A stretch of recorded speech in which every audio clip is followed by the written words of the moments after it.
মনোবীক্ষণ polyclinic, চিকিৎসার জগতে এক দশক। এখন এখানে সব বিষয়ে ডাক্তারবাবু একসাথে তলায়।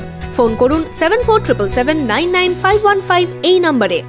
নদীগর্ভে তলিয়ে যেতে শুরু করেছে মুর্শিদাবাদের শামসেরগঞ্জ নতুন শিবপুর এলাকায় বেশ কয়েকটি বাড়ি। আতঙ্কে ঘর ছাড়ছেন বহু মানুষ। এই সমস্যার কি কোনো স্থায়ী সমাধান নেই? এই প্রশ্নই নতুন শিবপুরের মানুষের চোখে মুখে। আপনার আনন্দে আমাদের উদযাপন।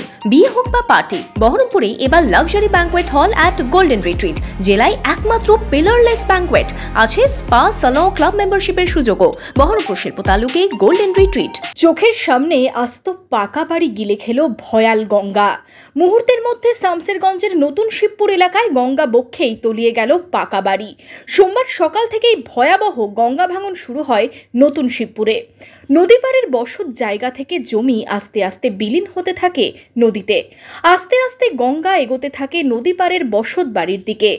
নদী পাড়ের বাসিন্দারা ঘরবাড়ি ছেড়ে পালাতে শুরু করেন ইতিমধ্যেই। অনেকের বাড়িঘর ভেঙে শেষ সম্বলটুকু বাঁচাতে নেমে পড়েন কাজে। তবে কিছুক্ষণের মধ্যেই গঙ্গা ভাঙন বাড়তে বাড়তে চলে আসে ঘরের দিকে। সকলের চোখের সামনেই গঙ্গা বক্ষে বিলীন হয়ে যায় আস্ত বাড়ি। ভয়াল ভাঙন দেখে আতঙ্কে ঘুম উড়েছে নদী পাড়ের বাসিন্দাদের মধ্যে।